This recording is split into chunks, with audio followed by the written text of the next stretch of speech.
So I'm Dr. Brooks, and I serve as the Assistant Dean for Diversity and Inclusion at Arkansas Tech University. And I'll let Shelby introduce herself. Hi, everybody. My name is Shelby Norman, and I serve as the coordinator for multicultural support in the Department of Diversity and Inclusion with Dr. Brooks. So, Yeah, so oh, go ahead, go Dr. ahead. Brooks. I was No, just no, no. in the process of pulling up the our presentation that we have, but you go ahead and continue, and I'll pull it up. Okay, gotcha. So Shelby and I, along with our graduate assistant, Jay Anderson, Jay is not with us today, but hopefully you all will get a chance to meet him once the semester starts. So like we said, you will hear us say DDI, and anytime you hear DDI, that just means the Department of Diversity and Inclusion. So I think Shelby is pulling up the presentation. You Okay, all, so what I'm going to do is share my screen so everyone can see it. okay. Alrighty. Let me go to slideshow, and we can all see this.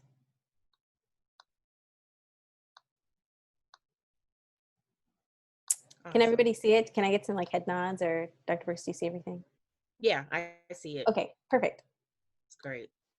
So yeah, that's basically that intro page has our names, what our positions that we serve in, and as well as where we're located. So we are on the second floor of Doc Bryan Student Affairs Building. It says Student Services Building, but we're getting in the habit of saying Student Affairs. So we are in 224A, which is Shelby's office, and my office is 229 and 230 on the second floor of Doc Bryan. So that's where we are. Um, with COVID, we can't tell everybody come on by and see us like we usually do. If you do, we'd love to see you come by and just be safe while doing it. We can't have people, of course, crowding up because students do love to do that, and we definitely love to see our students. But of course, now we want to be safe and make sure that we're staying a safe distance. But anytime you need us, please let us know. You can shoot us an email. You can call us as well. And if you need to come by our offices, we will. We are planning at the moment to be physically present.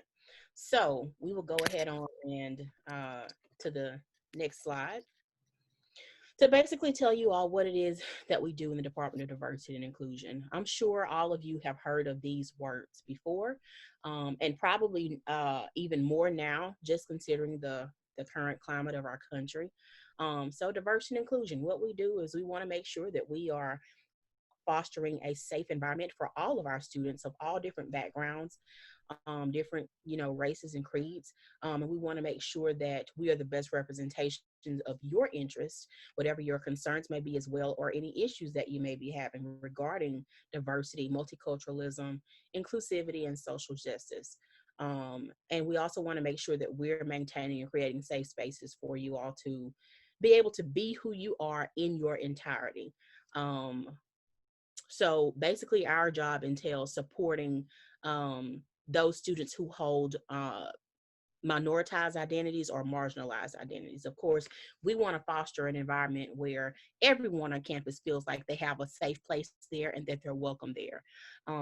But we do work and focus more on our minority students or any other students who identify with some marginalized group. So that's what we do in a nutshell. Shelby, did you want to add anything? No, I think that's pretty much it. That's pretty great. Okay, so we'll move on to our next slide.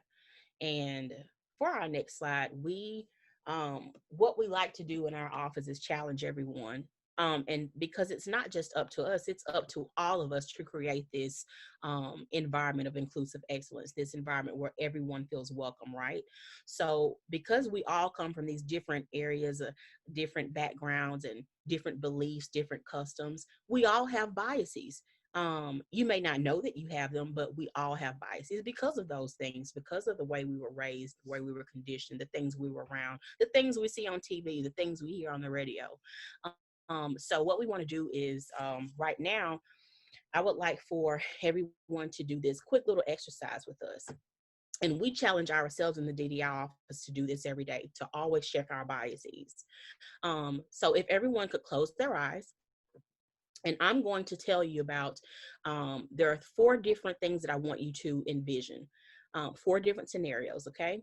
So the first scenario I want you all to envision is a doctor talking to a family, and then this doctor is prepping for surgery.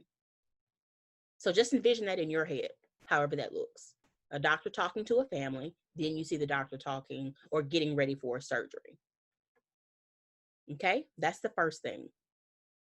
So the second thing I want you to envision is a CEO of a successful Fortune 500 company dressed in the most expensive power suit you've ever seen. So a CEO of a successful Fortune 500 company dressed in the nicest power suit you've ever seen. That's your second thing to envision. Moving on to the third thing. I would like for you to picture an Olympic gold medalist standing in front of a cheering crowd. Picture in your head an Olympic gold medalist standing in front of a crowd that's cheering, cheering profusely. Got that? Okay. And the last thing I want you to envision is a happy couple having a romantic dinner with the lights dimmed at this really nice restaurant. Picture a happy couple having a very romantic dinner in this nice restaurant.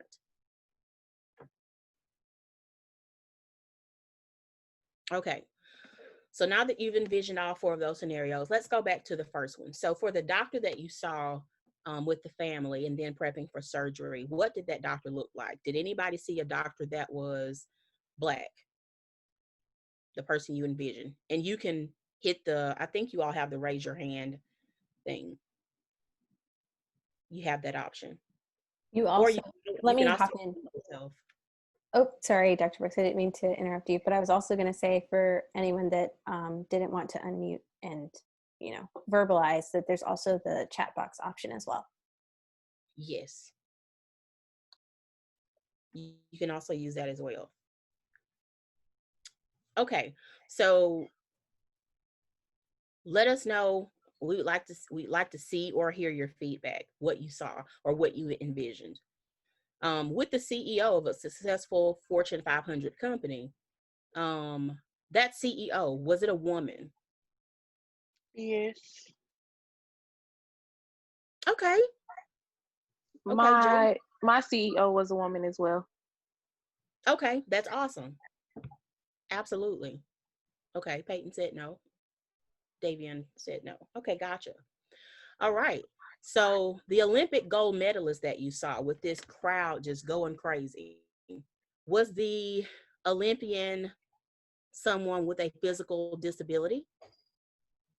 No. No. No. Okay. Somebody said they saw Gabby. Okay. Yeah. All right.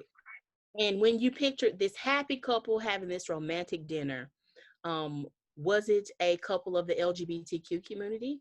Were they gay? No.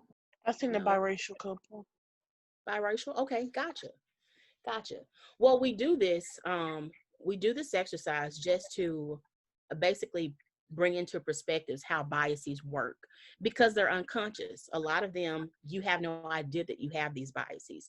Usually people who picture the doctor, they don't picture a Black doctor, especially when we say it's a surgeon prepping for surgery, because that's usually not what's portrayed on TV. That's not what you always see. We know that there are Black doctors.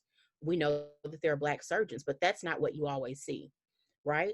So the CEO, many of you did picture a woman. Most of the times when we do this, most people picture a white male. But we do also know that there are successful CEOs who are women who head Fortune 500 companies. You just don't hear about them as much as you hear about the men. So the Olympic gold medalist, mostly everyone said no, right? But we do know, have you all heard of the Special Olympics? Y- Yes, ma'am. Okay, so Special Olympics is basically um it's the organization where you have these very amazing athletes, but they may have physical disabilities. But because that's not what you always see, um, your mind resorts to what you usually see on TV, which is the able-bodied Olympians, such as Gabby, and so many of the others, Michael Phelps, right? So nobody mind went there. And it's a reason for that. Your mind conjures up what it's used to seeing or what it's been conditioned to see. And then the last thing, some of you said yes, you saw an LGBTQ couple. Some of you said no. Most people picture a heterosexual couple, a man and a woman, and so it's because that's what's been deemed socially acceptable. That's usually what your mind picks up, and that's what you conjure up, and that's the picture that you usually get. So we did this exercise to just, basically challenge you to think outside the box, because that's what we want to do. You're going to be on a campus with different people who are vastly different from you, that may be from different areas of the country. Um, and they have different customs, they have different walks of life. So making sure that you're checking your biases when you're coming in contact with other people, and educating other people if they have a bias towards you, because they may have an assumption about you based on their own biases, and being able to educate people about that. So that's what we wanted to put into perspective with that particular exercise. That makes sense? Any questions? Okay, we will move on. So when we move away from biases, we also want to talk about checking your privileges every day. So the thing about that, just like biases, is everyone also has privileges. We all have some. And we're not going to ask you to just to jot some down, but we do want you to think about some of the privileges that you have, um, that maybe someone else does not have. So for me, I can talk about, um, let's say, some of the things that uh, my identities that are minoritized or marginalized. I'm a woman. I'm Black. I'm first generation, so I was the first person in my family to go to college and graduate. So those are some things that put me in minoritized groups, right? Um, but I still have privileges as well. I identify as a straight woman, so I'm not of the LGBTQ community. So I've never had the experience of being harassed because of how I identify or who I choose to love or who I'm attracted to. I've never had to deal with that. But I know people in our LGBTQ community have that. I also grew up as a Christian. I've never been persecuted because of who I believed in. Um, as a higher power. But I know a lot of our students, and I have friends as well, who have been bullied because they were of the Muslim faith. Um, we have one of our colleagues in our office. Her daughter was called a terrorist at school because of that. So that's something that I had to take a look back at and be like, whoa, I never even thought about that. That's something I will never have to experience because of me being brought up in the dominant religion that is accepted here in the area in which we live. Another thing is I'm able-bodied. I don't have any disabilities, so I don't have to worry about when I go somewhere, is it going to be ADA accessible? That's not something I have to think about. That's a privilege, because somebody has to think about those things. They have to consider that wherever they go, be it going to the grocery store, being it coming to college, um, and making sure that areas are, ADA friendly so that they can access buildings the way they need to. So those are some of the things. Just think about some of the other privileges as well. Does anybody have anything to add to that?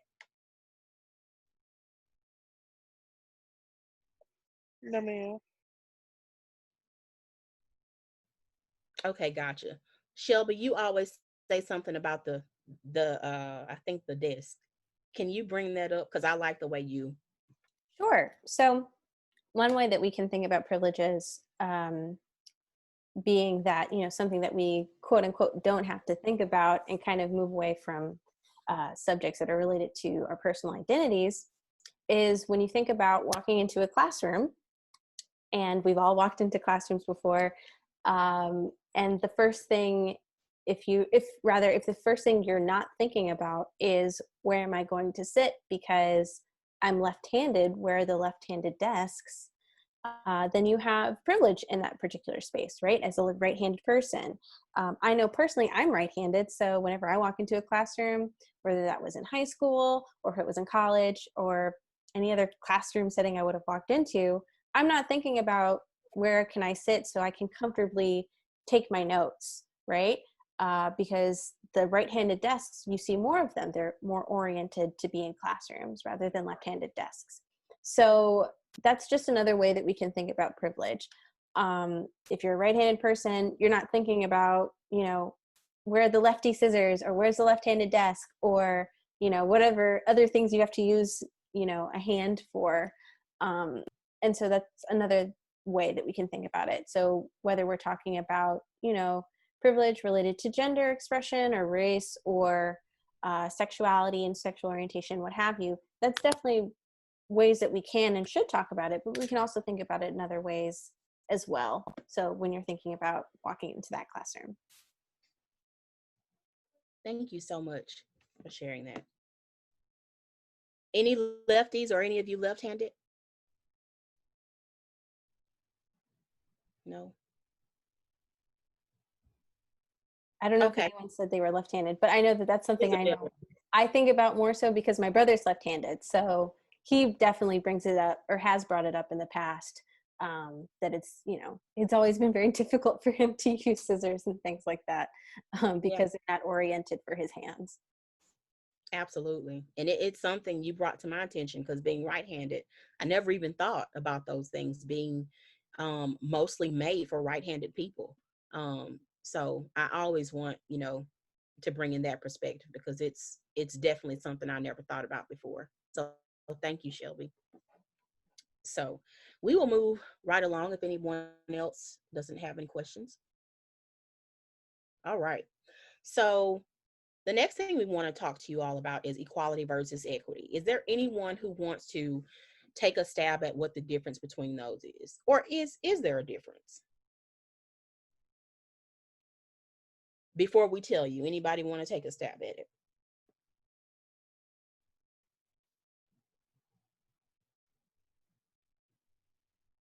No? There's Okay. really no wrong or right answers. It's just, just musing. Okay. Marquis says equality means you get equal treatment.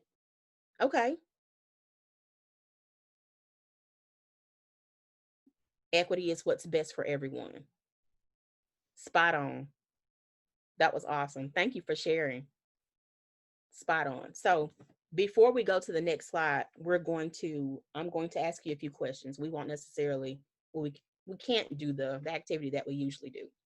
So I'm gonna just give you a few scenarios. So let's say you all are in the ER for some injuries or sicknesses, right? And this is a scary time to be in any ER, right? With COVID going on.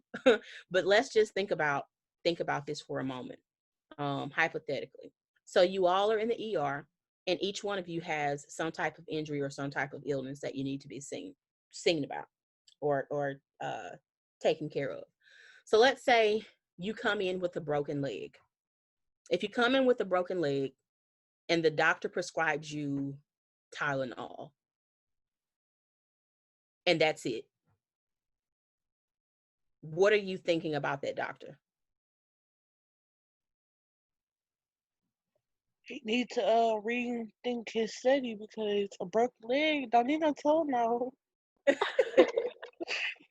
So true. So true. Absolutely. I would agree. Let's say you came in and you just had a sprained muscle, like a muscle in your, maybe in your shoulder or in your ankle. Maybe you sprained your ankle or something like that. But with the sprained muscle and the doctor prescribed for you muscle relaxers, would that be, a pretty pretty good way to treat you? Yes. Okay. I would agree with that as well. I would agree with that as well. Let's say you came in with um, an ear infection. Let's say you had a mild ear infection, and the doctor gives you some pain medicine as well as an antibiotic. Would that be a pretty good way to treat you? Yes. Okay, I agree. All right. Let's say you come in and someone has shot you in the stomach. You've been shot in your stomach, and the doctor pretty much gives you a leave, wraps your stomach up, and sends you about your business, about your way. Jane said, I'm dead. No, right? That doctor would have to be sued for malpractice, right? Yes. Right. Okay. So think about all the things I just told you. Is it true that that doctor administered medical attention to every single patient? No. No? Well, Oh, everyone well, that no. came, Okay. I take it back. Yeah, you're right. You're right. He did. yeah, He did. absolutely. He he he he or she or they administered medical attention to everyone who came in with an injury or an illness. Is it true that that doctor treated each person equitably? Did No. he? Right. He didn't give every single patient what it was they needed for their specific illness or injury. Absolutely. So that is the difference between equality and equity. So equality, and Shelby, you can move to the next slide. Equality is basically giving everyone, if you can see by this illustration, the exact same thing, right? But we all have different needs. So equity, if you can see on the right side of your screen, is giving everyone what they need based on their particular situations, right? Because you have someone here who um, didn't even need the box. So our tallest friend, who was able-bodied, didn't even need a box to stand on. He can see the game without the little box. And then our other friend, um, she needed a little bit more. So he gave her his box, and now she's able to see the game. And then you see our friend who's in the wheelchair. That box is not going to do anything for somebody who's in a wheelchair. So they had to build a ramp for that person, right? So that is what we mean by equality and equity. Just because something is equal does not always make it fair. So equality is not always enough. We have to make sure that we are operating through equity, because equality sometimes is not the right way to go, or it's not, like I said, it's just not enough. So that's what we wanted to do, to basically put that into perspective for you. um, think about serving people or treating people through equity versus equality, when you are dealing with different people. And hopefully people will do the same for you, because we all are different. We all have different backgrounds. We all have different needs, based on our different experiences and our different, whatever the cards have dealt each individual person.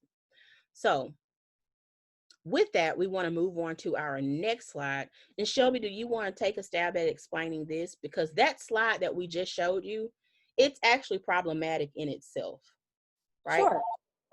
Yeah, absolutely. I'll hop on and talk a little bit more about that. So with the previous slide that I'm sure a lot of us have probably seen at one point or another, there is the section with the three people, and they all need different sorts of aids to help them, see what's on the other side. So I think in the last one, it was a game of some kind, and this one is a parade.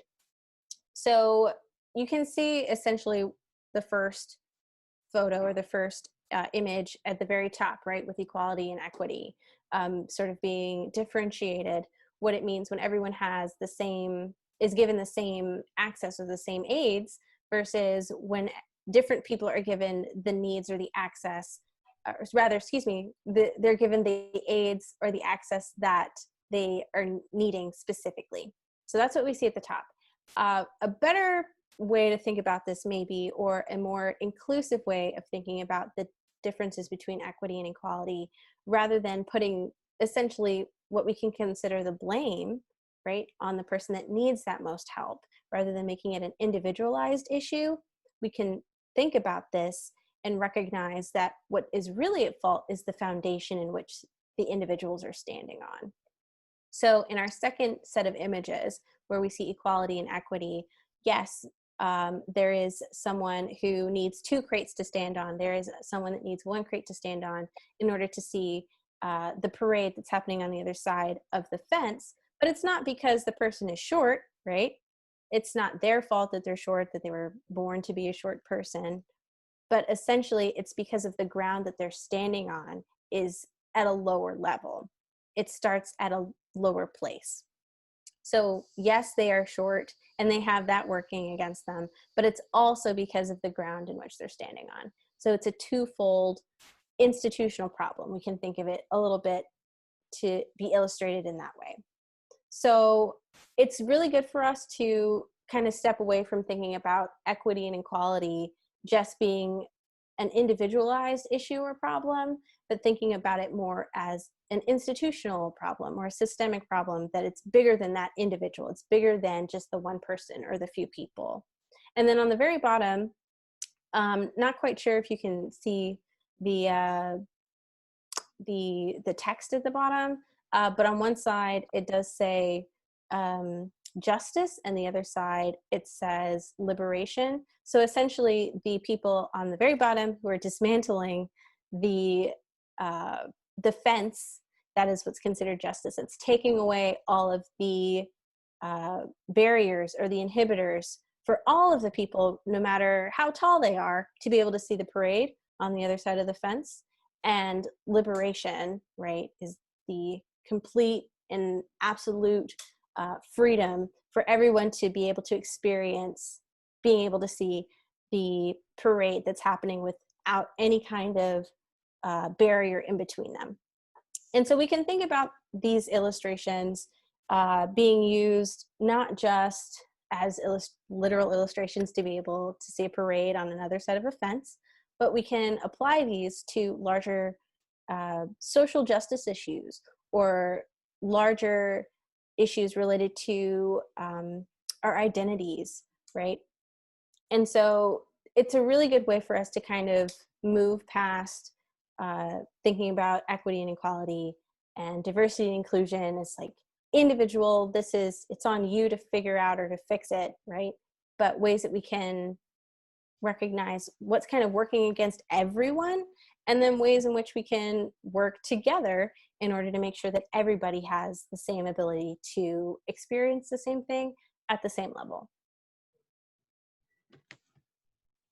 Thank you so much, Shelby, for saying that. It's kind of like if you picture someone, um, let's say Shelby and I were in a race, and she's 2 feet from the finish line, and I'm 3 miles from the finish line, and the gun goes off, and they say go.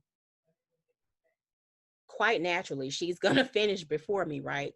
Because we didn't start on an equal playing field, right? She's right there, and I'm 3 miles behind her. So it doesn't have anything to do with my agility or my ability to run or anything like that. But just because she started so much closer to the finish line is the reason she was able to beat me. It has nothing to do with my ability or her ability. It's just where we were placed. So that's basically what we mean when we talk about equity and equality. And hopefully that gives you another picture of how to put that into perspective. Any questions or concerns? Anybody have anything to say about that?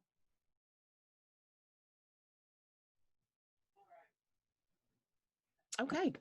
All right. Well, that's basically the end of our presentation.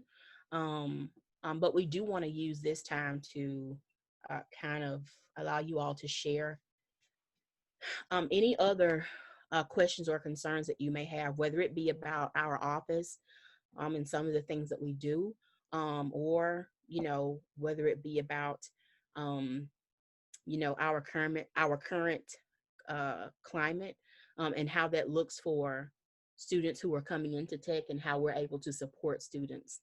and what it looks like for our entire university, um, to be, active in this movement towards equality, and fighting the injustices that we're seeing play out. um, do any of you have any questions or concerns that you want to share? We welcome that.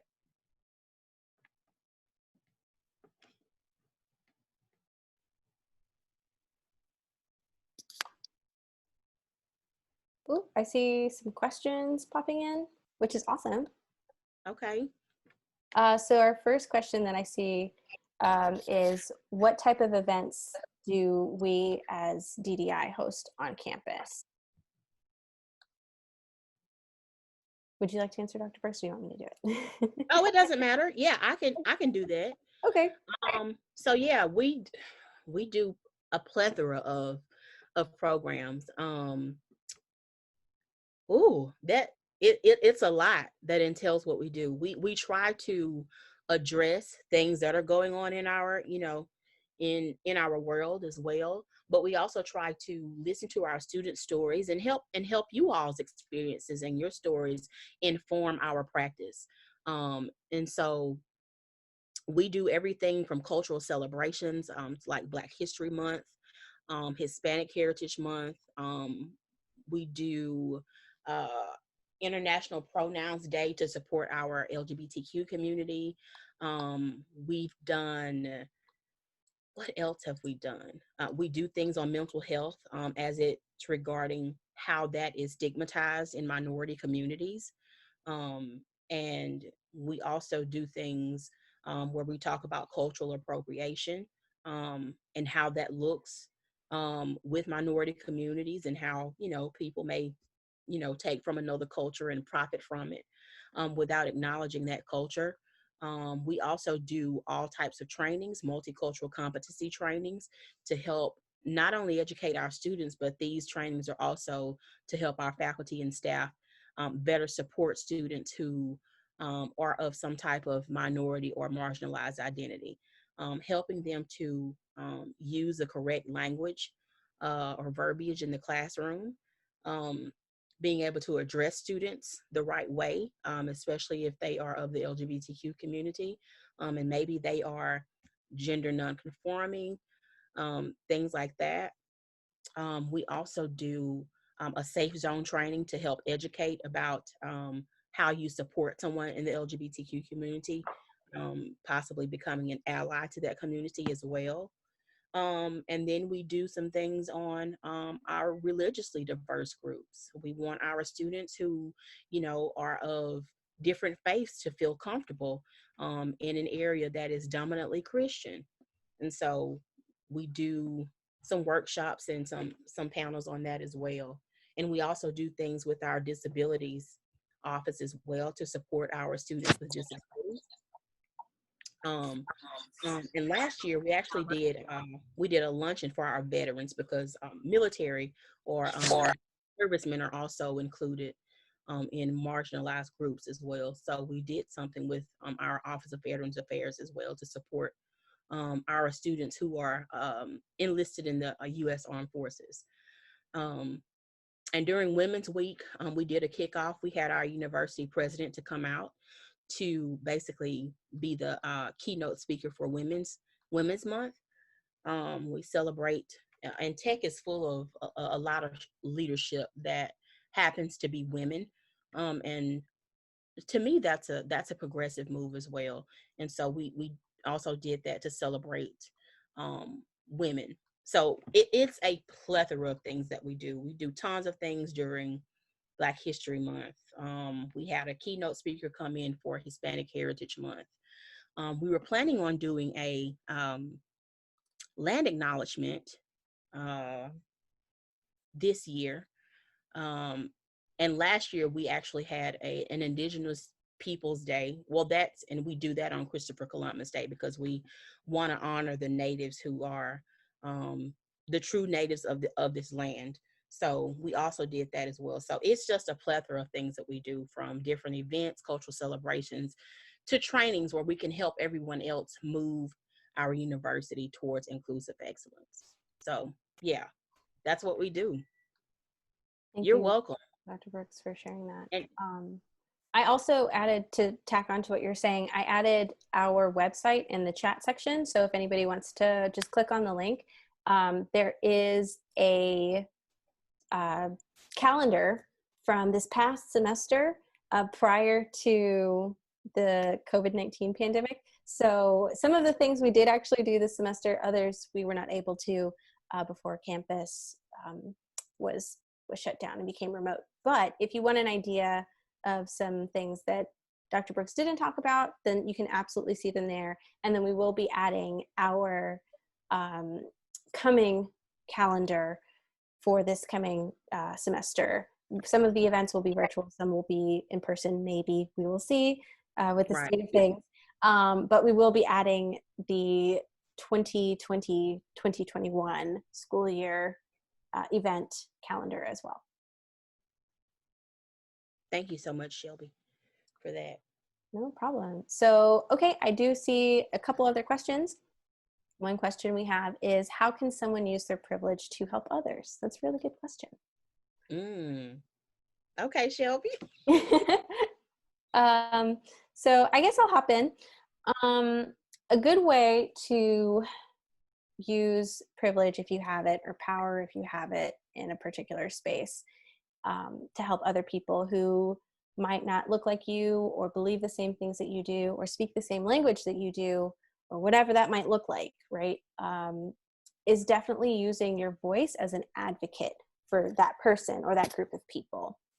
So we can think about that in ways of, if you hear someone saying something, right? If you're in a particular circle, if it's your friends or your classmates or coworkers or whomever you're with, right? And you hear someone saying something disparaging or saying something discriminatory, for example, a good way to use your privilege in that space is to say, look, that's not okay. We don't say that kind of thing, or, it's not good to talk about people that way, or that's, a baseless stereotype. Anything of that nature, right? Lending your literal voice and putting a stop to that kind of talk is one really good way to use your privilege. To just say, no, that's not cool, or, don't talk about people that way. There are definitely tons and tons of ways to be able to learn how to be a better advocate or a better ally. There's tons of resources on the internet. You can literally take your question and plug it into a Google search bar, and all kinds of books will come up, and TED Talks. I do love a good TED Talk. All sorts of things are there available for you to use and kind of learn for yourself, which is definitely a really good thing to do. Other ways to kind of be a better advocate or to use your privilege to help others is to give up some of that power that you might have in a space. So say, someone comes to you and asks you a question about another group of people, right? Rather than taking up that space and saying, oh, well, I'm going to center myself and talk about these people that I'm not necessarily a part of that community, deferring to someone else who is a part of that community and saying, like, thank you so much for asking me, and that you think that I have some kind of expertise, but I think that it might be better if you go to this person and ask them to tell them about some kind of historical context, or ask them to tell you about their experience, because it's not my experience, and we all have different experiences in life. So those are other ways that we can definitely utilize our privilege to, not center ourselves and make things about ourselves, but put ourselves in a space where we're standing up for or speaking out for people who might not have the ability to do it for themselves. So that's a really good question, and hopefully that helped answer it a little bit. It's not something you can, solve in just one little bit of time, but there are definitely lots of steps to actively be doing that all the time, to use our privilege. Like Dr. Brooks said, we all have privilege in some way, shape, or form. And so in those ways that we have it, it's best to use it for good. Absolutely. And I'd like to add on to that. Silence, means you're complicit. So always speak up. And that's not to say that when you speak up, that person is going to be like, oh, you know what, you're right. Sometimes they may, they may not receive what you're saying very well, but you've still done your part. And we can only hope that if they don't receive what you're saying, that somewhere down the line, they'll get a better understanding and eventually, see that what you were saying was absolutely right. So whether somebody receives, your correction, or you telling them why what they said or did was not cool, that's not, don't worry about whether they receive it well or not. We hope they do, but it's not your responsibility or your problem if they don't. You've done your part if you just spoke up. Absolutely. Let's see. Other questions? We have a question about programming approved for early arrival. So I'm not quite sure what the question is asking. If you could clarify that maybe a little bit, or maybe Dr. Brooks, you're aware I think where this direction of the question is going. I think they were asking, did early arrival get approved? So early arrival program is done out of the academic affairs division. And us, Shelby and I, being a part of Black faculty and staff organization, the person who facilitates that is Dr. Lasper Scott, and she's a faculty member within academic affairs. And so the last I heard was that I think they weren't going to do it simply because of the COVID, and just taking safety precautions because of that. I don't think it had anything to do with it not being approved. I just think it's a safety measure that they're taking. Um, I don't know if they're doing something virtually. I haven't heard anything, but usually Dr. Lasker Scott keeps us updated on things like that. And being that we haven't heard anything, she's probably not. They're probably swamped with other things, because they're having to figure out, how they're going to be teaching during this pandemic. And so that's probably what she's swamped with. But yeah, I think it's, from what I was told, it's not happening because of COVID. Just trying to keep people safe because of that. You're welcome. Alrighty, and I see one other question here. Are there going to be events where people with disabilities like myself can share their experiences with others? I'd like to share my experiences with others. Yes, actually. Mm-hmm. Yes, we do have a specific event, a specific program just for that. And that usually happens in the springtime, if I am Mm-hmm. correct. Right. Yes, so we weren't able to do it in the way we wanted to this past year because campus shut down.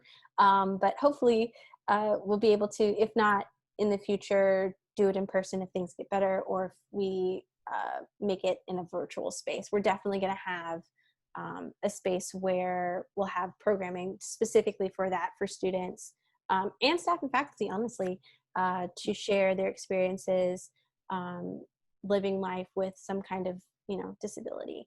And so, or differently abled status. And so we're definitely looking forward to continuing to build that kind of programming, but just look for it. It's in the works, it's coming.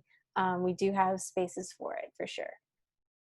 Absolutely. And also to add to that, we if you're interested in being active and being a part of something on campus that caters to that, you can always talk with somebody in our disability services office, because they do tons of things, tons of programming when it comes to those things as well. And they are just below us in Doc Bryan on the first floor. And also there's Delta Sigma Omicron, and it's basically it's a student organization that's filled with people who either have some disability or people who are studying um, disability and rehabilitation sciences.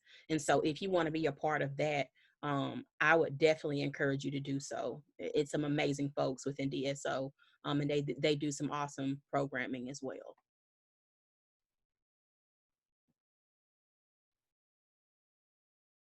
Anyone else?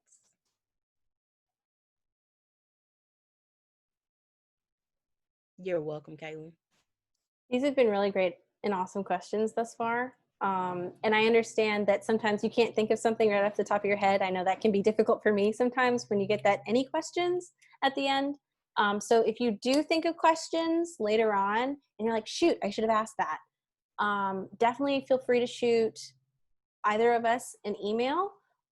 We are more than happy to be in open communication with you, to talk about, whatever questions you have, or if you have ideas for programming in the future, or if you want to collaborate with us with programming and saying, I'm really passionate about this and I want to lend my voice to it. Please, please, please let us know. All of our emails, I know I put Dr. Brooks's email in the chat section, but all of our emails are found on the website.